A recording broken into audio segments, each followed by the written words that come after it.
남편 퇴직 후 단 3일 만에 이혼을 결심했다는 한 여성의 이야기. 실제 상담 사례를 각색한 이 사연은 우리 사회 많은 중년 부부들에게 깊은 공감을 불러일으킬 것입니다.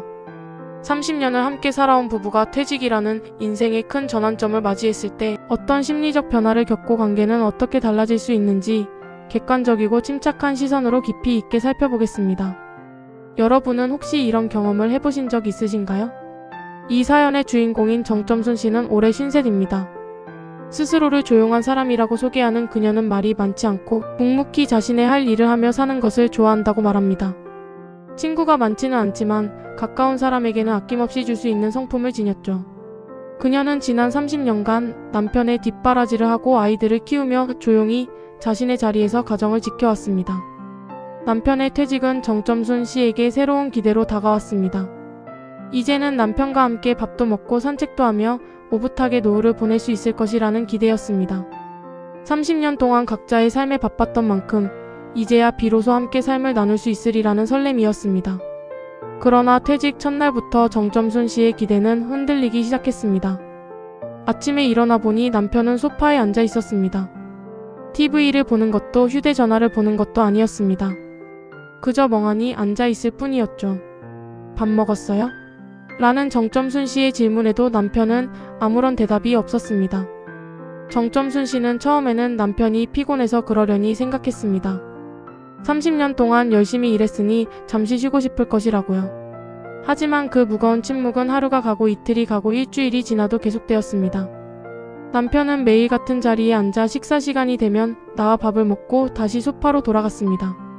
말수가 현저히 줄었고 정점순 씨가 말을 걸면 단답형으로 대답하거나 아예 대꾸조차 하지 않는 날이 많아졌습니다. 그때부터 정점순 씨의 집은 무겁고 낯선 공기로 가득 차기 시작했습니다. 그녀는 원래 혼자 있는 시간을 즐기고 조용한 것을 좋아하는 사람이었지만 남편의 침묵은 그런 종류의 고요함과는 달랐습니다. 같은 공간에 누군가가 존재하지만 그 존재가 마치 없는 듯한 느낌. 같은 지붕 아래 있지만 전혀 다른 세상에 있는 듯한 이질감. 그것은 그녀에게 깊은 외로움으로 다가왔습니다. 한 달이 지났을 무렵 정점순 씨는 문득 섬뜩한 생각을 했습니다. 이 사람과 앞으로 20년을 더 이렇게 살아야 한단 말인가. 그 생각이 들자마자 가슴이 턱 막히는 듯한 답답함을 느꼈습니다. 2달째부터는 상황이 더욱 악화되었습니다. 남편은 점차 예민해지기 시작했고 정점순 씨의 모든 일상에 간섭하기 시작했습니다. 그거 왜 그렇게 해? 거기 왜 가? 그 사람은 뭐 하는 사람이야? 등 30년 동안 단 한 번도 묻지 않던 질문들을 쏟아냈습니다. 정점순 씨는 처음에는 성실하게 대답했지만 갈수록 자신의 일상을 일일이 설명해야 하는 상황 자체가 억울하게 느껴졌습니다. 무엇보다 정점순 씨를 힘들게 했던 것은 남편이 그녀의 친구를 싫어하기 시작했다는 점입니다. 정점순 씨는 친구가 많지 않았지만 10년 넘게 알고 지낸 소중한 친구 한 명이 있었습니다. 가끔 만나 밥을 먹고 커피를 마시는 것이 그녀에게는 유일한 삶의 숨구멍이었습니다. 그러나 남편은 그 만남을 못마땅해 하기 시작했습니다. 그 친구 만나는 거 꼭 가야 해? 집에 있지 뭐하러 나가? 처음에는 말로만 하던 간섭은 점차 노골적인 압박으로 변했습니다. 정점순 씨가 외출하려고 하면 남편은 싸늘한 분위기를 조성했고 그 분위기가 두려워 그녀는 점차 친구 만나는 횟수를 줄였습니다. 결국 그녀의 세계는 더욱 좁아지고 말았습니다. 그러던 어느 날 정점순 씨가 친구와 15분 정도 전화통화를 마치고 거실로 나왔을 때였습니다. 남편이 좋지 않은 표정으로 서 있었습니다. 누구랑 그렇게 오래 통화해? 정점순 씨가 친구라고 답하자 남편은 맨날 그 친구야? 맨날? 이라며 날카롭게 되물었습니다. 그 순간 정점순 씨 안에서 무언가가 툭 끊어지는 느낌이 들었습니다. 그녀는 30년 평생 처음으로 남편에게 소리를 질렀습니다. 늘 참고 맞춰주고 넘기며 살아왔던 그녀였지만 그날만큼은 더 이상 참을 수 없었습니다. 내가 뭘 잘못했어요? 전화 한 통 하면 안 돼요? 내가 숨이라도 쉬면 안 돼요? 남편은 아무 말 없이 방으로 들어가 버렸습니다. 그날 밤 정점순 씨는 잠을 이룰 수 없었습니다. 이혼이라는 단어가 머릿속을 맴돌았습니다.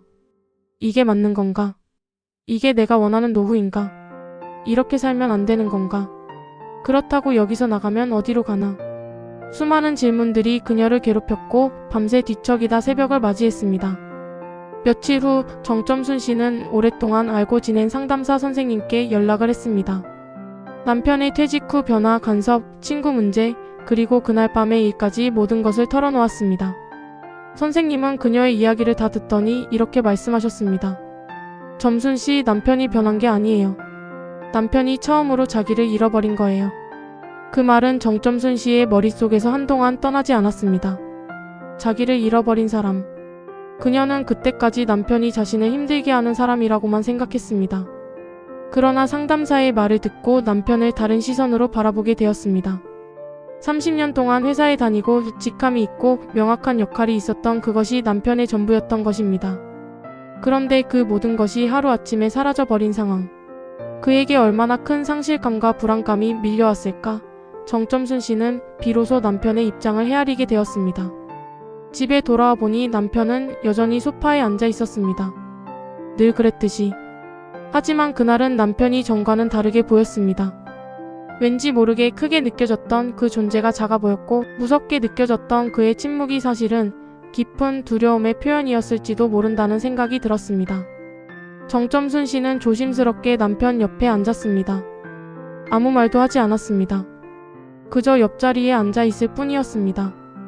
남편 또한 아무 말 없이 침묵했습니다. 한참의 시간이 흐른 뒤 남편이 먼저 입을 열었습니다. 나 요즘 좀 이상한 것 같아. 그 한마디는 그동안 정점순 씨 마음에 쌓여있던 모든 것들을 녹여버리는 듯 했습니다. 그녀는 자신도 모르게 눈물을 흘렸습니다. 이상한 게 맞아요. 나도 이상했고 당신도 이상했고 우리 둘 다 이상했어요. 그런데 그게 이상한 게 아니었던 거예요. 그저 처음 겪는 일이었던 거예요. 그날 이후로 정점순 씨 부부의 관계는 조금씩 달라지기 시작했습니다. 남편은 정점순 씨의 권유로 동네 복지관 프로그램에 나가기 시작했습니다. 처음에는 싫다고 했지만 한번 나가보니 조금씩 흥미를 느끼는 듯 했습니다. 밖에서 새로운 활동을 하고 돌아오는 날이면 남편의 표정은 확연히 달랐습니다. 정점순 씨 자신도 변화했습니다. 남편에게 솔직하게 이야기하고 다시 친구들을 만나기 시작했습니다. 남편은 처음에는 아무 말도 하지 않았지만 어느 날 잘 다녀와 라는 짧은 한마디를 건넸습니다. 그 말이 정점순 씨에게는 그 어떤 말보다도 고맙게 느껴졌습니다. 물론 지금도 그들의 관계가 완벽하다고는 할 수 없습니다. 가끔 남편이 예민해지는 날도 있고 정점순 씨도 답답함을 느끼는 날이 있습니다. 하지만 이제 그녀는 압니다. 남편이 나쁜 사람이 된 것이 아니라 그저 이 상황 자체가 처음인 것이라고. 자신도 남편도 인생의 새로운 국면을 처음 겪고 있기 때문에 서투른 것은 당연한 일이라는 것을요. 30년을 함께 살았으니 노후도 자동으로 순탄하게 흘러갈 것이라는 생각은 착각이었습니다. 노후 또한 새롭게 배우고 익혀야 하는 과정이었습니다. 함께 살아가는 방법을 다시금 배우는 과정인 것이죠. 상담 코멘트. 퇴직 후 남편이 변했다고 느껴질 때 사실 그 사람은 처음으로 자신의 역할을 잃은 것입니다.